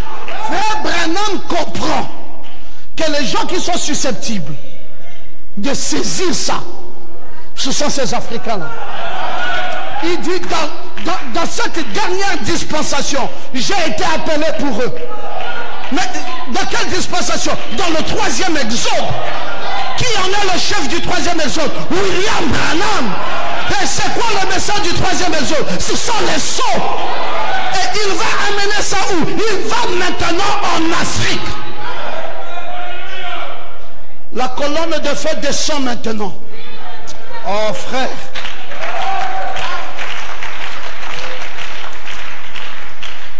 Ils le sauront. Il y a quelque chose là-dedans. Les frères d'Afrique reçoivent. Nous sommes maintenant en 1977, fin de l'âge de l'église pentecôtiste. L'ange messager de l'heure lui-même dit que 1977 était jubilé. Écoutons sa voix. 70e semaine de Daniel. Dieu faisait sonner le jubilé tous les 49 ans. La 50e année, c'était le jubilé. Nous savons ça, nous le comprenons. Depuis le premier jubilé de Lévitique 25:8, en 1977, ça sera le 70e jubilé qui sera exactement 3430 ans. Jubilé, ça veut dire on monte la délivrance. Oh, dis Amen. Maintenant, Branham devient spécifique. Remonte-nous la chose.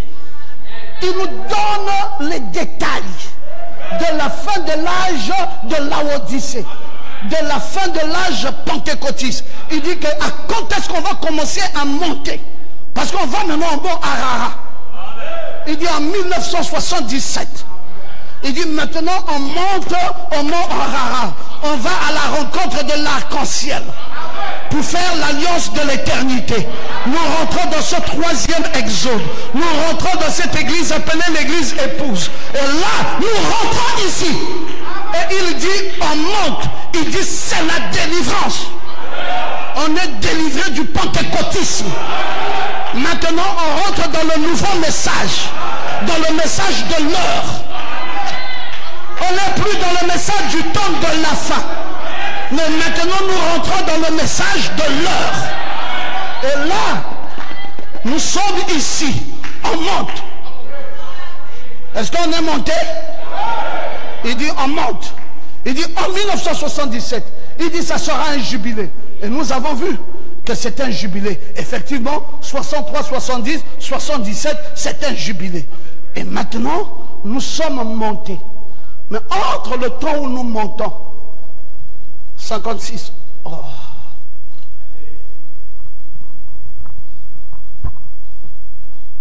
Mes amis, parfois je reste à la maison, je deviens fou moi-même. Pardonnez-moi, je ne sais pas pourquoi j'aime cette affaire plus que même. Il n'y a rien qui me donne le goût de vivre. Voilà là où j'ai mon goût.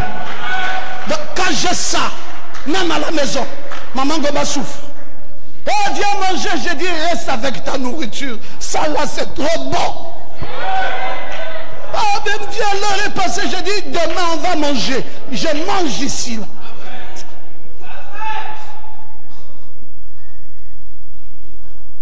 « 1977, barré. Maintenant, on vient de finir 3 jubilés. Branham lui-même dit c'est un jubilé. Là maintenant, on monte. On monte pour entrer dans d'autres jubilés. Hey, on va monter. Est-ce que vous voulez qu'on monte? Qui est prêt?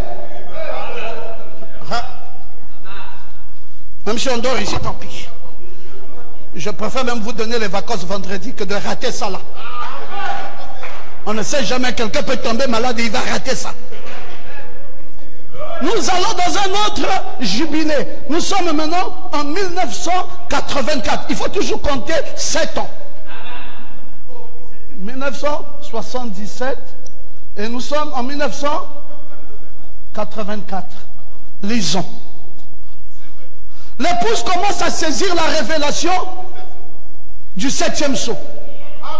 C'est ici où Coleman dit que mais on a oublié quelque chose. On dit Coleman c'est quoi? L'homme noir, mes amis de couleur.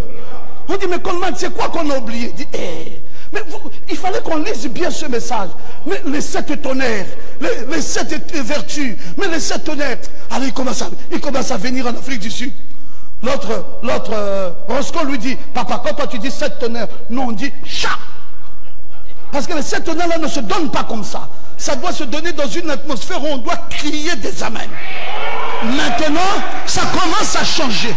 L'épouse commence à saisir. Frère, dites amen.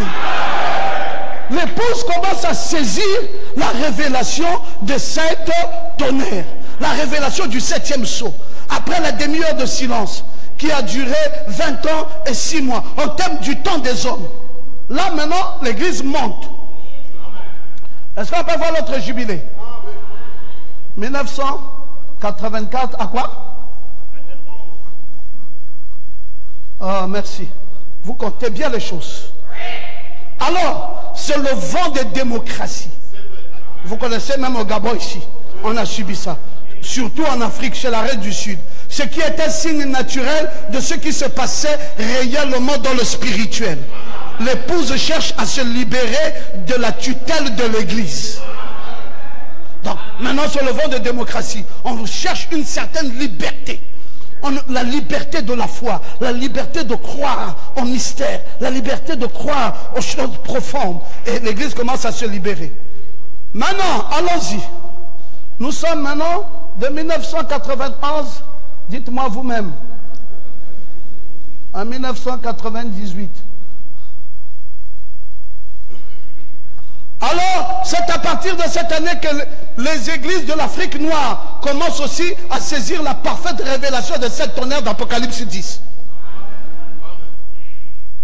D'ailleurs, nous-mêmes, le Logos, on est né en 1992.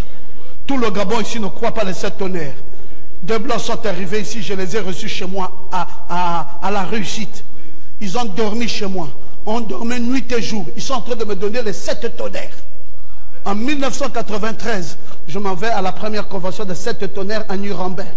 Maintenant, les 7 tonnerres sont partout. Je voyage en Mwanda avec les brochures pour aller leur expliquer la révélation de 7 tonnerres. Nous étions tous ici des franquistes. Maintenant, la révélation. On est en train de monter. Hein? La révélation est en train de venir. Alléluia! On commence à saisir la parfaite révélation de 7 tonnerres d'Apocalypse 10. Continuons. 1998. Hein? 2005. Toi, tu es peut-être maintenant venu déjà dans la foi, ou peut-être pas encore. Bon. Mais tu es dans l'histoire. Si on compte depuis le premier jubilé, ça veut dire que ça devait être le 7e jubilé de l'épouse. La grande trompette du grand jubilé doit être sonnée pour la fête. C'est dans cette période que l'épouse se sépare vraiment de l'église. Elle ne veut plus parler le langage dénominationnel. Elle fait mourir toutes les pensées pentecôtistes. Elle parle maintenant un langage nouveau, avec des termes nouveaux, pour un âge nouveau. Ce sont les termes employés par le prophète à partir de la descente de l'ange puissant le 28 février 1963. Et après l'ouverture des 7 sceaux, du 17 au 24 mars 63, avec une nouvelle manière de comprendre, une nouvelle pensée. Maintenant, frères, c'est clair que ceux-là sont les pentecôtistes, nous sommes le message. On ne tergiverse plus. Nous avons notre message. C'est quoi notre message? Les 7 tonnerres. Nous avons un nouveau jargon. Nous parlons les choses différemment. Nous sommes en 2005. Frères, suivez. De 2005 à 2012. Hein? Ou j'ai mal calculé? 2005 à quoi? À 2012. Et le Logos quitte déjà les Akébé. On n'est plus à la frontière. On dit un peu amen. Un 8e jubilé. C'est que Oral Roberts, le 2e des 3 anges qui ont visité Abraham dans le chêne de Mambré, va faire son entrée dans la gloire. Il est né le 24 janvier 1918, il va mourir le 15 décembre 2009, soit 100 ans après la naissance de Branham. Vous dites, non, c'est peut-être par hasard. Non, nous on étudie. C'est pas par hasard. Pourquoi le monsieur-là doit mourir 100 ans après la naissance de frère Branham? Allons-y maintenant. Nous sommes 2012. Maintenant, 2012... Ah, dites bien, nous sommes en quelle année? Nous sommes dans une année de jubilé. Oh, je croyais que tu allais crier. Nous sommes dans une année de jubilé. Cette année dans laquelle nous sommes ici est une année de jubilé. Bon, maintenant, qu'est-ce qui se passe? Le deuxième jubilé que Billy Graham, le troisième des 3 anges qui ont visité Abraham dans le champ de Mambré, va faire aussi son entrée dans la gloire. Il est né le 7 novembre 1918 et il meurt le 21 février 2018, soit 100 ans après la naissance d'Oral Roberts. Mais frère, est-ce que ça ne vous dit pas quelque chose? Il n'était que 3 en Genèse 18 qui ont visité Abraham dans le champ de Mambré. L'autre meurt 100 ans après la naissance du premier. L'autre meurt 100 ans après la naissance du deuxième. Est-ce que c'est par hasard? C'est pas par hasard. Frère, nous sommes dans les années prophétiques. Nous sommes en train de suivre Dieu pas à pas. L'église ne doit pas être distraite. Nous devons étudier à fond la parole. Et nous devons comprendre là où nous nous situons. 100 ans après la naissance de Oral Roberts, le troisième meurt. Maintenant, le premier est né 9 ans avant le deuxième. Le deuxième est mort 9 ans avant le troisième. C'est bizarre. Tout ça bizarre. 100 ans, 100 ans, 9 ans, 9 ans. Le premier, c'est qui? C'est Branham. Il naît 9 ans avant qu'Oral Roberts ne naît. Le deuxième, c'est qui? Oral Roberts. Il meurt 9 ans avant que le troisième ne meure. Pourquoi ces similitudes? Pourquoi 2 fois 100? Pourquoi 2 fois 9? Et nous sommes en 2019. 1, 2, 3, 4, 5, 6.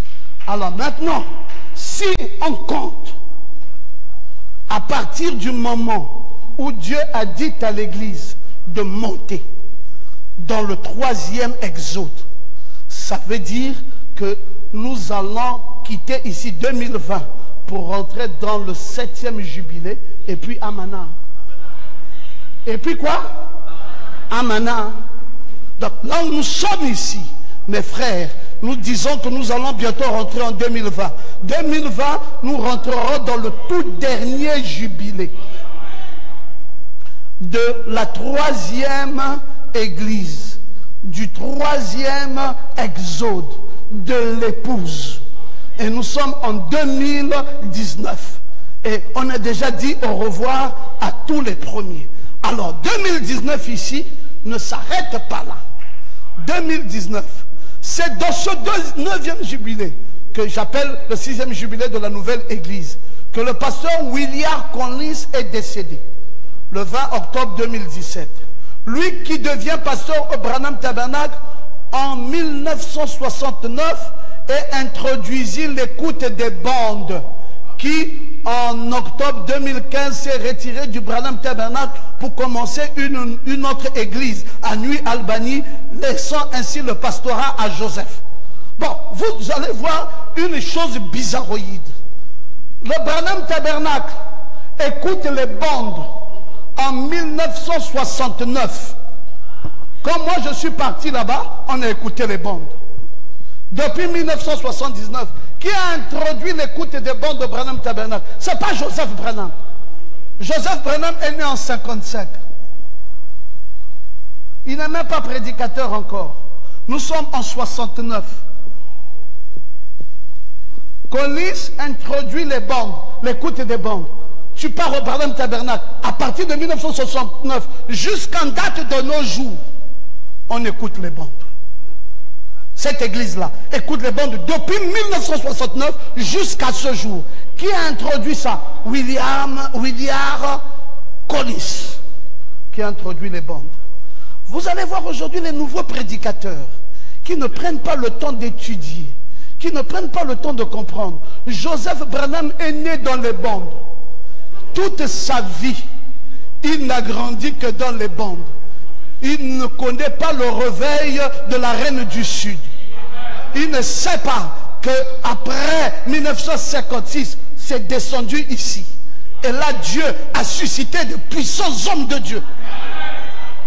Comme le dit au Kassangoulouja, c'est le temps de le dire. Comme les Barouti Kassongo, c'est le temps de le dire. Des puissants enseignants, comme les Lissengalibali, c'est le temps de le dire. Comme le Jean-Paul Bellet, c'est le temps de le dire. Comme le petit Pierron Goma, c'est le temps de le dire. Un réveil puissant est descendu ici. Et là-bas aux États-Unis, c'était quoi?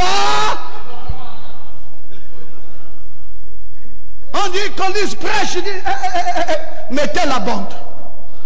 Prêche, mettez la bande. On écoute les bandes. Bande.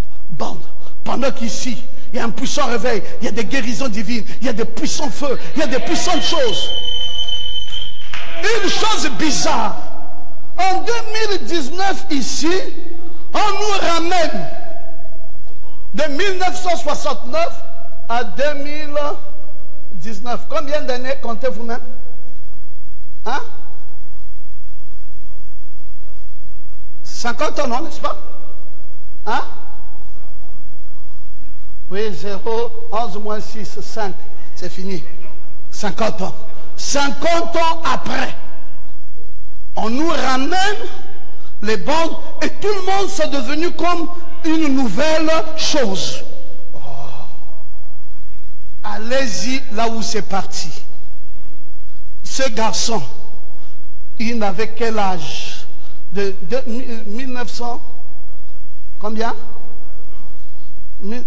1955 à 1969, il avait 14 ans. Notre précieux frère était jeune. Il partait à l'école le dimanche à 14 ans. Il écoutait quoi? Les bandes. Tout le temps qu'il a grandi, il a grandi avec quoi? Les bandes. Jusqu'en date de ce jour, qu'est-ce qui est resté en lui? Les bandes. Collins ne prêchait pas. Et Collins laisse la chair. Et son prédécesseur en 2015 vient prendre la chair. Il continue la même chose que son ancien pasteur l'a enseigné. Les bandes. Et on ébranle en Afrique. Allez, bande.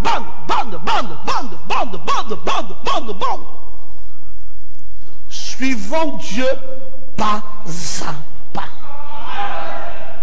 Il y a un réveil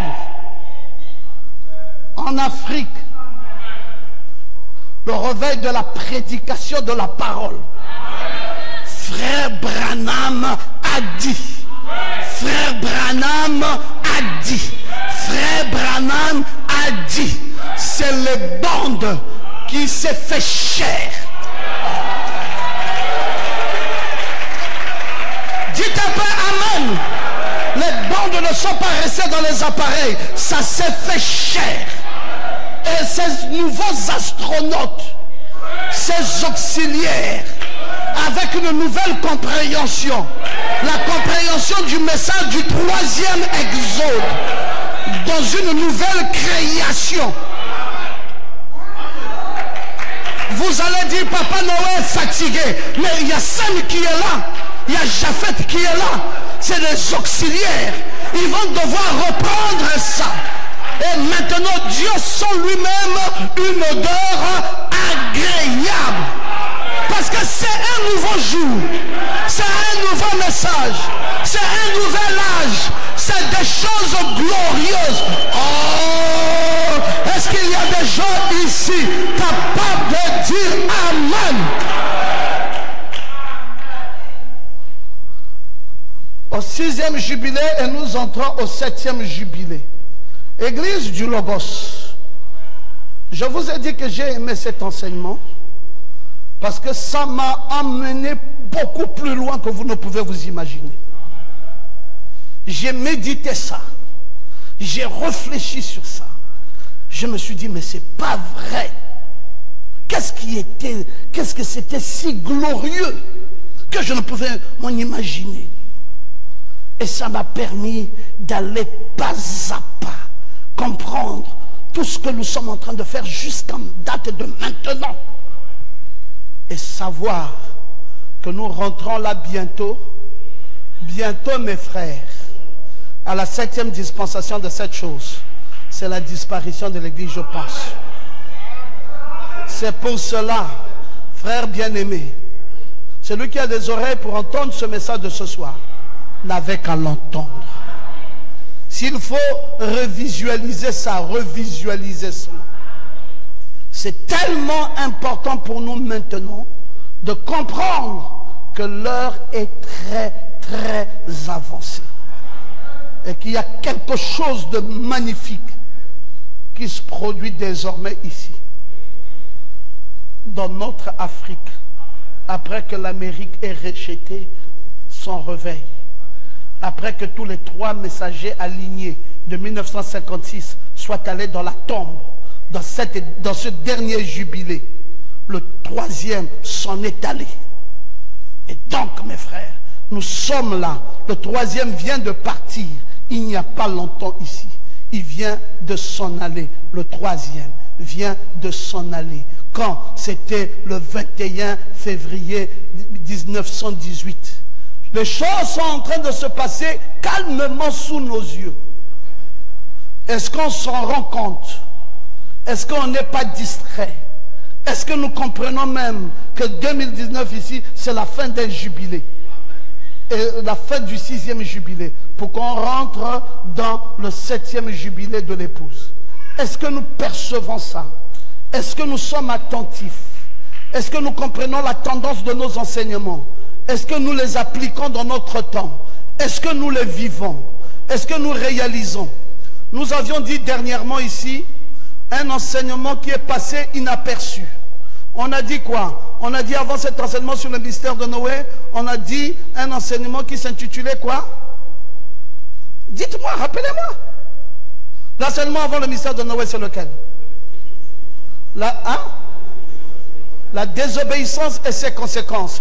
Et le jour où je concluais ce message, je vous ai dit, tout ce que je vous ai enseigné ici, c'était que toute désobéissance finit par la mort.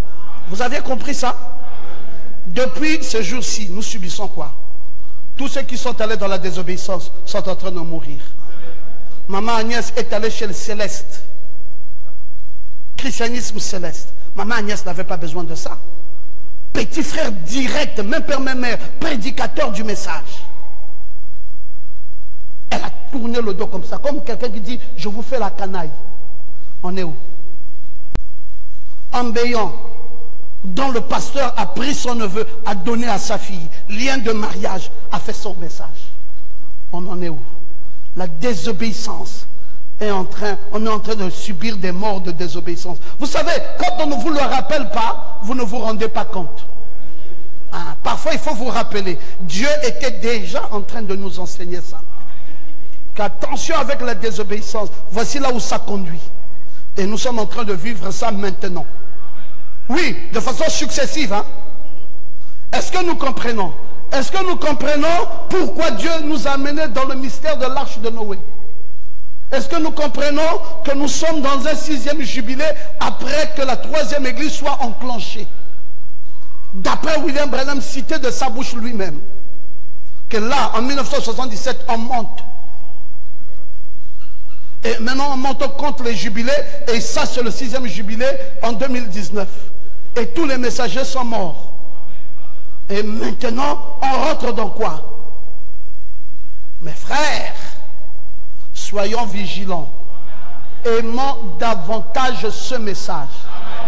Naviguant dans la 3e église, l'église de la pierre de fête. Tout le monde n'y arrivera pas là-bas. Tu as la grâce. Que le Seigneur te bénisse.